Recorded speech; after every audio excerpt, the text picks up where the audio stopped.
For this morning's featured presentation, our United States House of Representatives Forum for the New York's 18th District, with candidates incumbent Congressman Patrick Ryan and challenger Alison Esposito.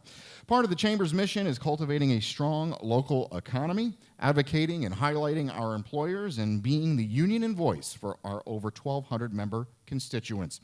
This includes familiarizing the community with the candidates running for public office and their positions on fundamental business issues, hence the format that we present to you today. As we begin our forum, I want to thank both of these individuals for their time commitment, their professional candor, and certainly for their willingness to lead here in the Hudson Valley and at the federal level. Please join me in thanking both Patrick Ryan and Alison Esposito, our candidates for Congress. Now, on your tables is a program which also includes a bio, so in lieu of reading that bio, you may read that right from your table. The back of the program outlines the rules and format for this discussion, which both candidates have agreed to. Questions have been submitted in advance, and you're certainly welcome to do so as we go throughout the program. I'll do my best to work it in. To eliminate distraction, and of course in the interest of time and fairness, I'm going to ask all members of the audience to please refrain from any commentary and hold your applause until after the program has finished. You can applaud them, and I'll let you know when you can do that. But during the program, I will call you out by name, so I'll embarrass you. I'll make you stand up, too. So now, earlier, the candidates did draw straws, and that will determine who will go first. And where is my notes here? Sorry. There we go. With 3 minutes on the clock, I'm going to invite candidate Esposito to the podium with her opening remarks. The church bells are ringing. Thank you, sir. Good morning, everyone. Thank you for this opportunity. It's always great to get in front of people and introduce myself. So I'm going to take this time to do Can't hear me? Yeah. That has never happened to me before. You know, if you don't mind. Okay, how about that? Better? Okay. So I'm going to take this opportunity to introduce myself. My name is Alison Esposito. I am not your traditional or career politician. I am a cop. That's who I am. That's what I will always be. 25 years with the New York City Police Department. I followed in my dad's footsteps. Don't tell him, but my mom and aunt say that he's my hero. And very early on, he instilled within me the core value that those who cannot protect themselves deserve to be protected. So I followed in his footsteps and went into the NYPD. And I served 25 years in a multitude of assignments, whether it was the SWAT rescue team, gang unit, precinct commander, commander of multiple detective squads, weapons of mass destruction unit. It didn't matter. I was doing everything I loved. But something changed. The city, the state, and the country that I loved got turned upside down. And we were living in a time where everything we knew to be good, they were telling us was bad, and everything we knew to be bad, they were telling us was good. And I saw false media narrative and dangerous political rhetoric that turned my officers into public enemy number one. And at some point, I looked at the seat that I was sitting in and the hat that I was wearing, and I realized I could be doing more to affect change in New York. So I took a very deep breath. I walked away from my police force, and I ran alongside Congressman Lee Zeldin for lieutenant governor in the 2022 election against Kathy Hochul. In 62 states, upstate, downstate, and in cities, out of cities, it didn't matter what they looked like, what God they prayed to, what skin color or gender people were, we were hearing the same thing. Please help us. We are overtaxed and overregulated. My kids can't afford to live here. I won't see my grandbabies grow up here. Please help us. We need to decide what is best for our small business. We're overtaxed and overregulated. Please help us. I cannot afford to harvest the crop that I planted because of these energy mandates and these EV mandates that the grid doesn't support. Please help us. So I made a commitment to all of these New Yorkers. And just because Lee and I came up just short, it didn't change my commitment. And I had to figure out the best way that I can continue my public service. Well, it happens that I grew up in Highland Mills in Orange County, and I live in Goshen. And the 18th district that Lee and I won by 3 points, I felt was left on the table. So to continue my public service, to continue to the commitment that I made to all of those New Yorkers, I am now asking for your vote for the 18th district so I can continue public service, fight for the residents and small businesses of the Hudson Valley, and be your champion in Congress for common sense issues. I believe this will be a common sense wave, and I'm eager to work with each and every one of you. So thank you very much. I now invite candidate Ryan to the podium with his opening remarks.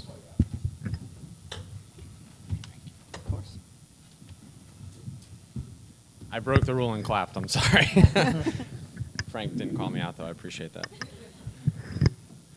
Well, good morning, everybody. Okay, all right. I know politics is tough, guys, but we can have fun and we can say good morning with a bright smile, and I'm happy to be with you all today. New Vance, thanks for sponsoring, and to the whole chamber, thanks for hosting. And Frank, Allison, this is our third debate it's our fourth overall, but our third in 3 days. So if both of us are losing our voices, it's because less than 12 hours ago, we did this at Marist College, which was really good. We had a vigorous, respectful debate, and I'm really, really proud of how we've conducted this campaign, both of us. I think it reflects the values of this community that I've been so proud to serve for the last 2 years. This is a community that raised me. I grew up in Kingston. My mom was a public school teacher, my dad a small business owner, a multi-generational member of the Ulster County, Chamber of Commerce, where we were the other day as well. And similar to what Allison said, they really instilled in me similar values of service. And so to now represent the community where I was born and raised, where I proudly graduated from West Point, where we're raising our 2- and 5-year-old boys that are like feral animals. It's really, really been an honor, and there's so much good happening in our community.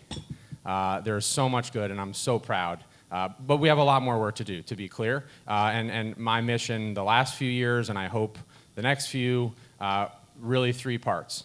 Number 1, we have to make our community more affordable. Housing, healthcare, gas, groceries, utilities. That is the number 1 challenge. I know you all know that as well. I'm excited to talk about specific things that we've done and plan to do on that. Number 2, our community has to be more safe.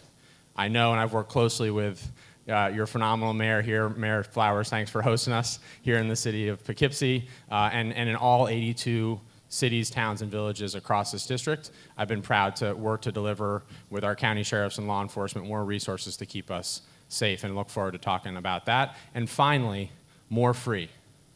We're at a time in our country where I'm worried that my kids and current generation have less rights and freedoms, including reproductive rights and freedoms, than generations before us. That's, I believe, antithetical to who we are as a country and who we are as Americans.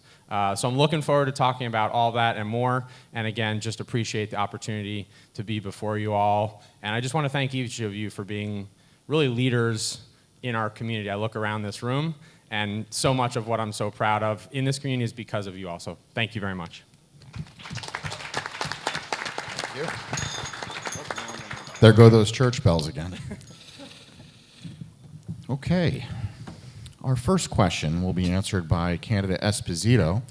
In your view as candidate, what are the largest issues negatively influencing the business community? Additionally, what pieces of legislation will you propose to address such issues?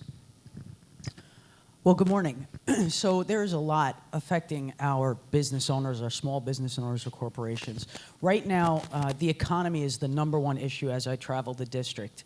And a lot of that has to do with overtaxing, overregulating, and the attack on energy.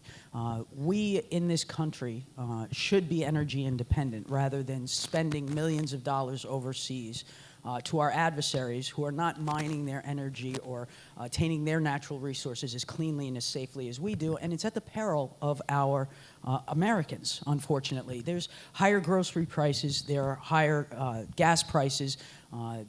We are being overtaxed and overregulated out of New York State, and unfortunately, we are seeing our tax base flee to freer, cheaper, and safer states. So what we need to be doing is less government and more support for our small businesses, allowing them to make their decisions, making sure that we're energy independent and we're driving down the costs, not only at the pump, but in the supermarkets. It's $12,000 more for a family to put groceries on the tables per year than it was 4 years ago, and that doesn't have to be. We have to drive down the price of everything. If you look at your energy bills, if you look at Orange and Rockland or whatever your gas company is, if you look at those bills, they are exponentially higher than they were 4 years ago, and it's a challenge for everyone to be able to make ends meet. So we have to be doing more to support the economy and to allow our small businesses to flourish and prosper. And I'm looking forward to doing that. So thank you very much. Okay, I did get a text from the back of the room that's telling me that they can't hear you back there. So if you hold the mic a little bit closer to the both of you, we would appreciate it. The next question will actually have a response from candidate Ryan. Same question. Same question. Okay. A lot to talk about here, but 3 specific things that I think will help affect all the challenges that you all are facing as business owners, whether long-time, multi-generational businesses or new startups. Number 1, housing. I know that might feel adjacent, but I think talking to a lot of business leaders and education leaders, nonprofit leaders, the fact that your workforce cannot afford increasingly to live here in our community is dramatically holding back our economy. So I actually outlined a comprehensive housing agenda to bring down housing costs across the Hudson Valley. I proudly authored 4 bills that include lowering mortgage and interest rates, and thankfully we were able to push on the Fed also to finally start to bring down those interest rates, which will help with housing and help small businesses as well. To really hold another piece of legislation to hold a lot of the outside Wall Street speculators coming in and buying up housing inventory, jacking up housing costs. That's something that we've started to really see here in the Hudson Valley, and a set of other bills focus on speeding up that process of building more housing for working people, seniors, veterans, and so on and so forth. The second piece that I think is key, in addition to housing, education, workforce development. One of the things that is most exciting to me, I think there are a few people, at least one person from IBM in the room, we've worked really hard to take a piece of big federal legislation, the CHIPS and Sciences Act, that's all about bringing manufacturing jobs back here to America, to make that real in the Hudson Valley and specifically in Poughkeepsie and Dutchess County. So we actually had the president come here a few years ago and help get IBM to commit to a $20 billion investment through the CHIPS and Sciences Act here. And now we just heard this exciting announcement that the world's biggest quantum data computing center is going to be built in Poughkeepsie, New York, because of that legislation. I'm sorry that I ran out of time. I'll try to continue that as we go forward. Please refrain from your applause. I'd appreciate it. I will start calling you out there. I see you out there. Candidate Ryan, the next question goes to you first. The Tax Cuts and Jobs Act of 2017 introduced temporary tax reductions for individuals, resulting in an average tax cut of approximately $1,260 for middle-class families.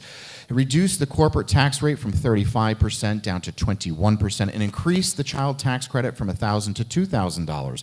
These provisions are set to expire in 2025 unless Congress acts. Would you support extending these tax changes? Please explain your reasoning. So overall, what we've seen in the area from the Trump tax plan has mostly been a little bit of relief for middle-class people and a huge amount of relief for the biggest corporations, none of which are sitting here in this room, the biggest corporations in the world, like Amazon, that literally pay $0 in corporate taxes, while you all are paying, you all know what you're paying.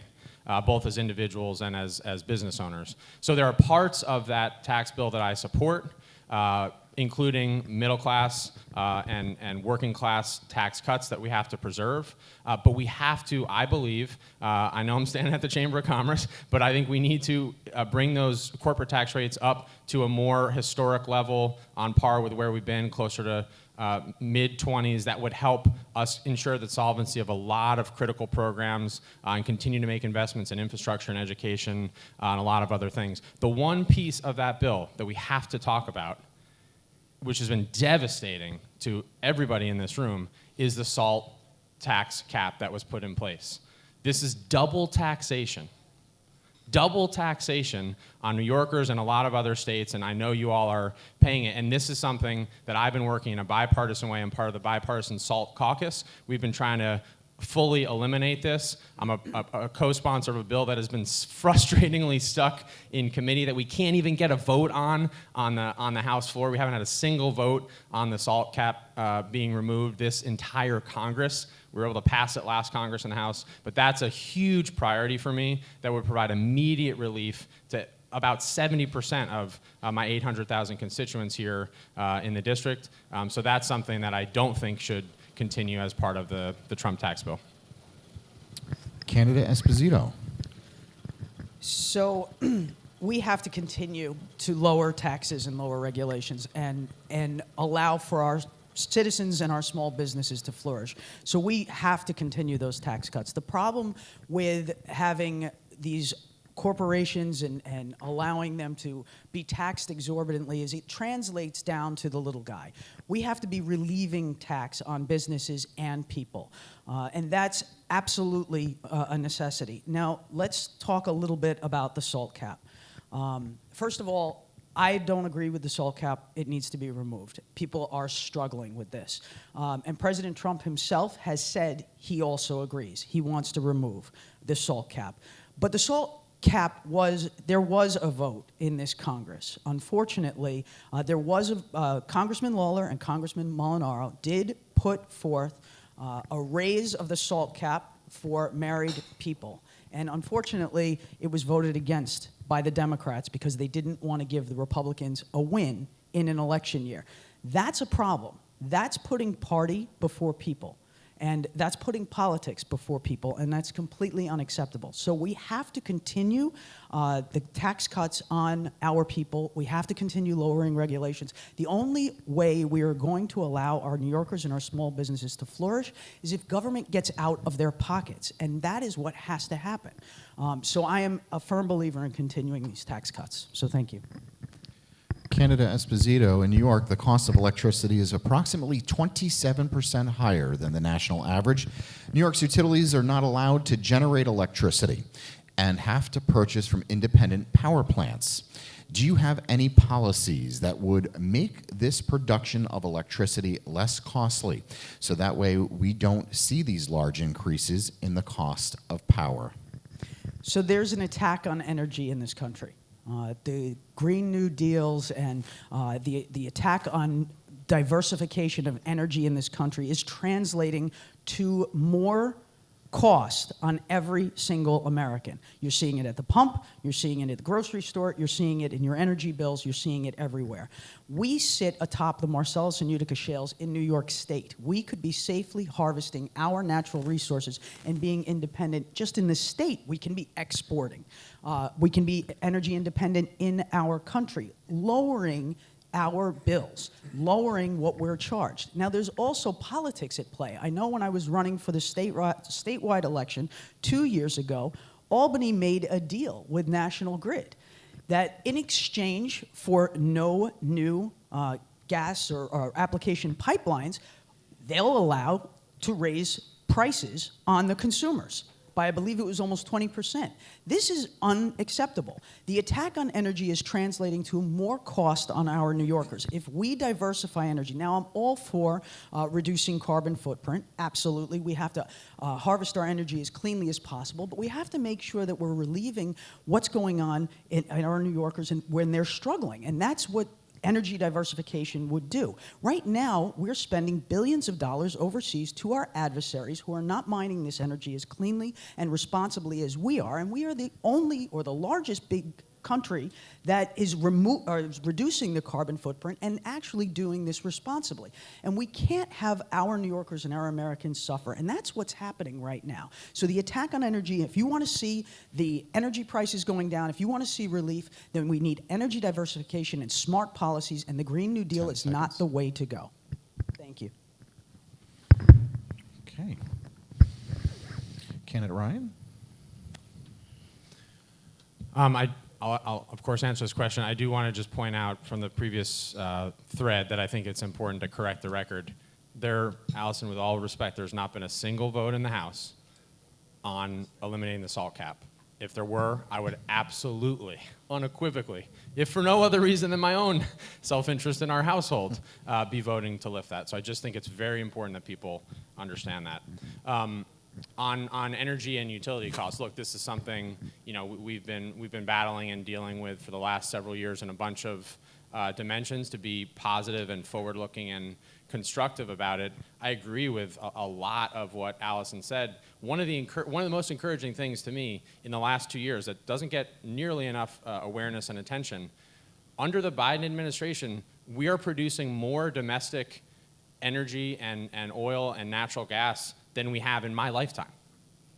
I don't think people are aware of that. So the idea of diversification and having a multitude of options, of course, it's critical for a bunch of reasons, economic and I would argue moral, that we invest in renewable energy and clean energy, solar, wind, and other renewable energy. But at the same time, we can't pass that cost on to individual households and to small businesses and medium and large businesses as well. That's why I've been part of a group pushing to make sure that we bring those prices down. And thankfully, we have seen, certainly at the individual pumps, still too high, but much, much lower.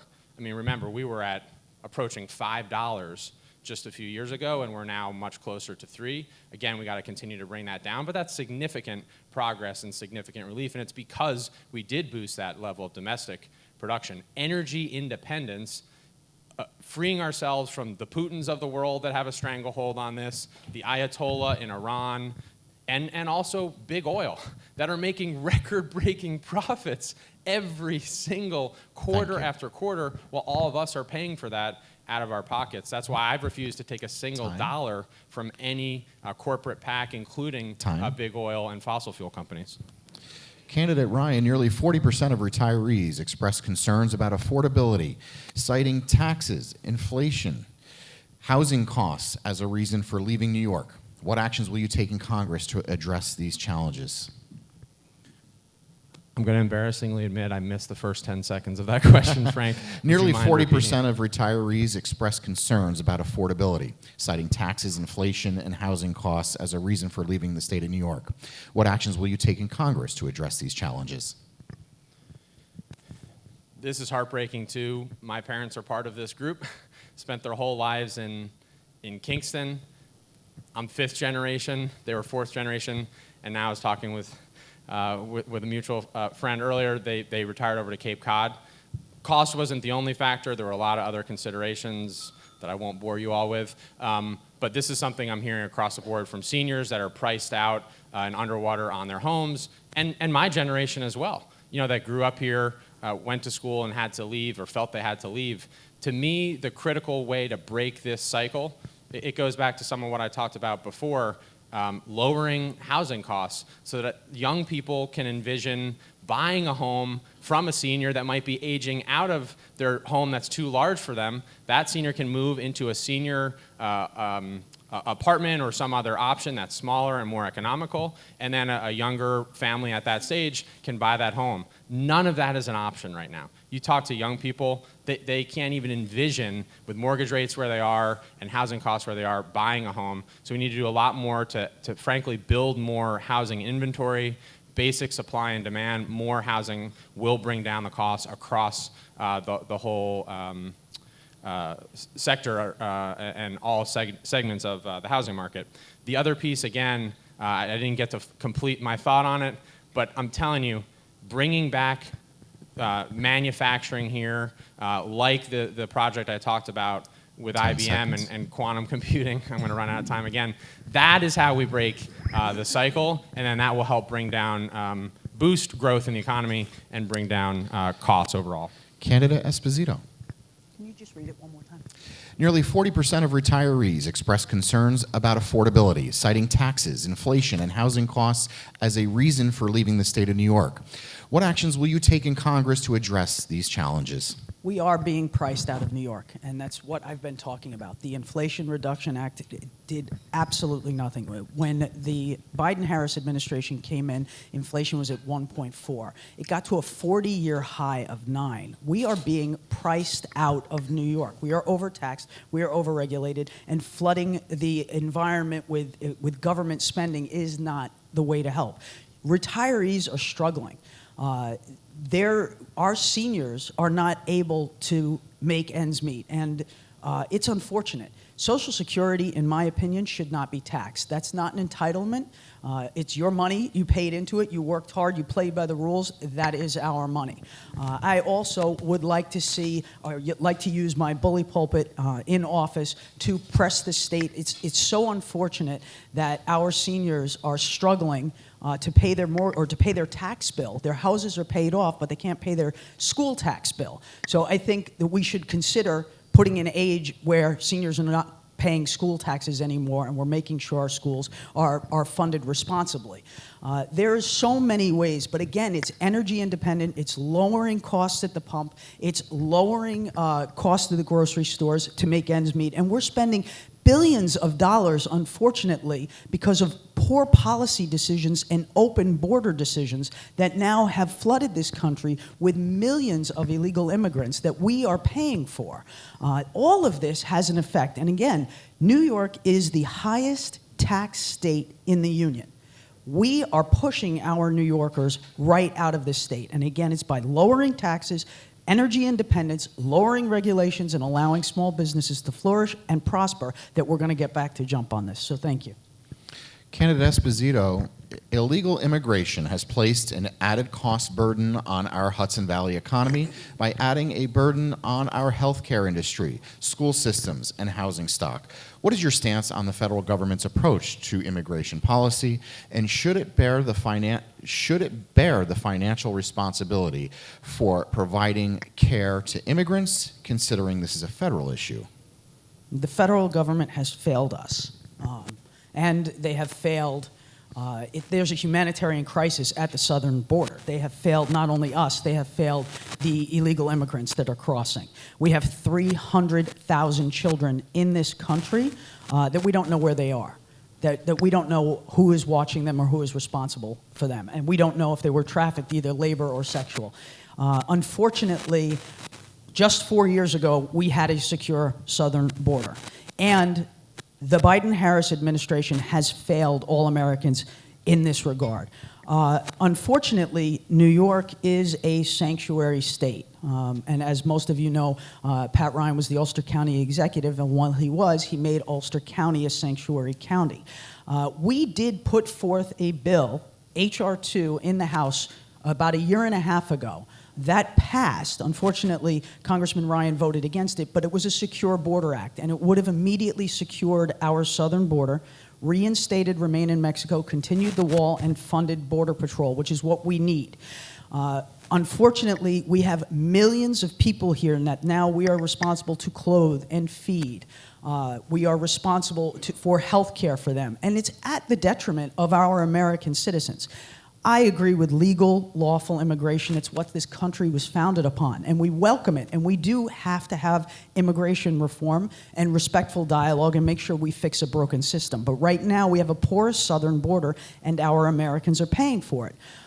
Because we are a sanctuary state, county, city, wherever we're talking about, there was a bill put forth to hold sanctuary states accountable when it comes to federal funding. My opponent, again, voted against that because he believes in the sanctuary status. But we have to end the sanctuary policies, and then we have to figure out who is in our country and make sure that they're vetted, and we have to remove the criminal element that is here, and we have to, again, make sure that we're supporting our New Yorkers and Americans first. Thank you. Candidate Ryan. A lot of rhetoric there, not a lot of actual tangible bipartisan solutions to actually fix the problem. I've been one of a small number, unfortunately, of Democrats actually trying to work to not divide us on this issue, but to fix the issue. We have to secure our border. It's just apolitical, nonpartisan, that you need a secure border as a nation state. That's something I learned 27 months in combat. So I've been working, there's a bipartisan House bill called the Dignity Act. Some of you in Southeast Dutchess, your representative, Republican Mike Lawler's a co-sponsor of that. It's the only comprehensive bill in the House that I'm a co-sponsor of to put more border security agents on our southern border, to increase work visas for skilled workers that will help all of our businesses from agriculture to high tech and everything in between. And that's something that I think we need to think about rather than partisan bills that have no chance of actually enduring and passing. Do you want a representative that's actually going to do the hard work to build bipartisan consensus around this issue? That's the way that I've approached it and the way I'll continue to approach it. I do want to talk, my opponent mentioned the Inflation Reduction Act. And I just think it's important for folks to understand what that actually has done, despite you saying it's done nothing, which is kind of staggering, actually, Alison. The Inflation Reduction Act, one, on the economic side, has been a huge driver of renewable and clean energy projects here in the Hudson Valley. At the old IBM site in Kingston, where my grandpa worked for 36 years, we're bringing clean energy jobs. Ulster County BOCES is setting up a CTE training center. That's all because of the Inflation Reduction Act. Seniors on Medicare, across this district, we are capping insulin costs at $35 a month instead of hundreds of dollars a month. And starting January 1st, 2025, out-of-pocket costs for all prescription drugs on all Medicare are capped at $2,000 a year. That's thousands of dollars of savings, and that's just a little bit of what the Inflation Reduction Act did and is doing to help folks. Okay, Candidate Ryan, we're going to enter the yes and no category, and you will be the first to answer the first question. And would you support a budget process that begins with a zero-based budget, yes or no? Yes, and I did it for several years as a county executive. Balance the budget and cut property taxes to the lowest level in 40 years in Ulster County. Candidate Esposito. Yes, I do. Do you support the idea of a $25,000 tax credit for first-time home buyers, Candidate Esposito? I do not. I think that that's going to drive up home prices. Just yes or no? Do not. Yes. No. Do you support an estate tax of 55% or more, depending on the estate value? Yes or no? Candidate Ryan. Say that again. Do you support an estate tax of 55% or more, depending on the estate value? I believe that's the current level. I support maintaining it at the current level. Yes or no? I'm trying my best, Frank. No, it was already taxed. Okay, Candidate Esposito, do you support an imposing tariffs on certain imported goods into the United States? Strategically, yes. Candidate Ryan? Absolutely not. Tariffs are crushing consumers. I can't That get was yes 5 or no's words. out of these two. It's not so simple. See, this is why I do it. It's not so simple. Do you support an increase of the individual income tax rate to 39.6% on income above $400,000 for single filers and $450,000 for joint filers? Yes or no, Candidate Esposito? Absolutely not. I do. We shouldn't tax Here we anybody go. under $400,000. Let's hear it for both of our candidates. Now you can applaud. We are going to put 3 minutes on that clock. We have it up there, and I'm going to invite Candidate Esposito forward with her closing statements. You're really with the wind chimes. Yeah. Really. Did you ever see that movie, The Call? It's freaking me out. So listen, again, thank you so much for the spirited discussion. And Pat and I have been back and forth throughout the district the last couple of weeks, back and forth. It has been respectful. A lot of times it has been jokingly. And the problem with the rhetoric on both sides is we got very divided in this country. Democrats and Republicans, a while back, we disagreed on how to get to the end goal, but the end goal was still the same, what was best for our country and best for our people. And I believe that, once again, we need to be concentrating on what unites us as Americans rather than what divides us. There is a sharp contrast in our political viewpoints. I believe in less government. I believe in less regulations. I believe in supporting small businesses. I believe in parental choice and supporting parents to make decisions about their children's education. I believe in less taxes. I believe in big government out of our pockets. I believe in local control, and that's in anything from taxes to housing to law enforcement to health care. The more local control, the better, and the less government's involved with our lives, the better. I believe government's #1 job is to protect their people and secure our border, and then frankly get the heck out of their lives and allow you to prosper in every way that you possibly can. I will be your voice in Congress. I will make sure that I am speaking for all of us in the Hudson Valley and making sure that we're bringing common sense back to government. I really honestly do not believe that this is going to be any kind of red wave coming up in 2024. I think it's a common sense wave. I think it's a red, white, and blue wave. I think it's Americans, Republicans, independents, and Democrats alike standing up and saying enough is enough. We want to decide what's best for our families. We want to decide what's best for our small businesses. We want to keep more of our hard-earned money. We want to make decisions about what kind of energy we want to use in our homes. We want to make decisions about what kind of car we're going to drive. And we are sick of the footing on the world stage and having wars that have been waged all over the world, where just 4 short years ago there were no new wars, and we were on the verge of peace in the Middle East. And now we have American hostages being held. This is all unacceptable, and I believe that if we were stronger on the world stage, none of this would have happened. So again, I am running to be your voice locally, but I'm also running to represent the United States of America and make sure that we have a safe and prosperous nation going forward, and I would be humbled if you would consider voting for me. But again, it's a responsibility. It's not a right to vote in this country. It's a responsibility and an obligation. So even if you're not going to vote for me, I encourage you to get everyone out to vote so that we can make our voices heard on November 5th. Thank you once again for the discussion. Thank you, Pat.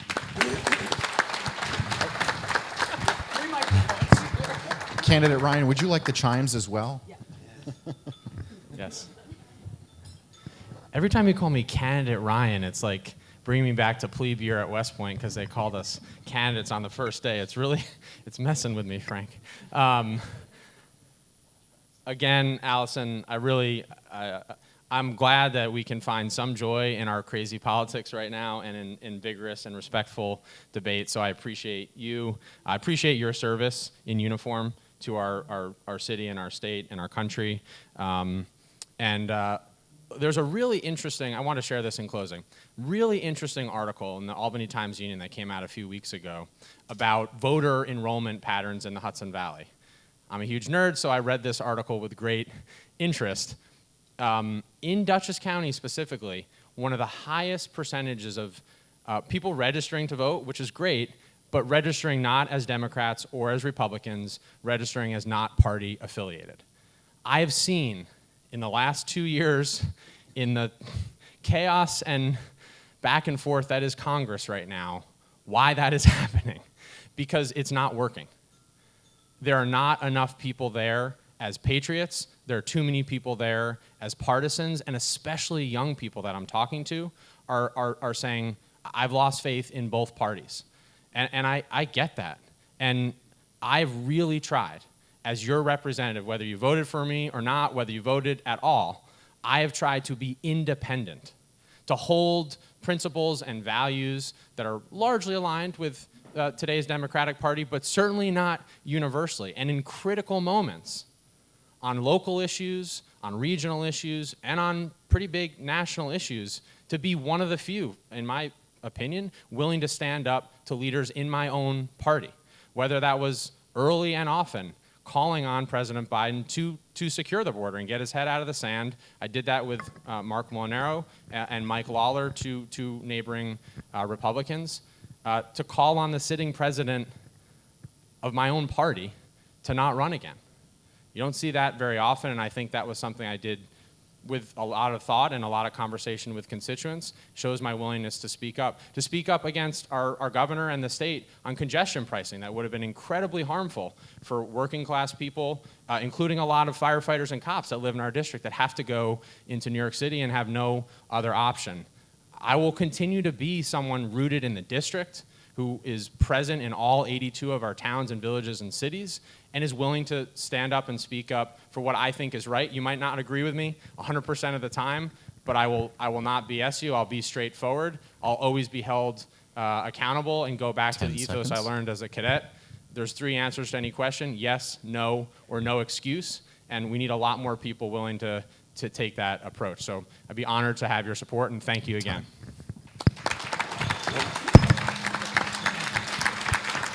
Now you can applaud for both candidates. Allison, please stand. Candidate Ryan, Candidate Esposito. You need to know that your chamber is behind whichever candidate is elected, and we will work with their offices on business issues going forward. We truly appreciate your willingness to lead, and we want to thank you for being with us today. Let's hear it one more time for both of our candidates. Michael, take it away. Thank you very much, Frank.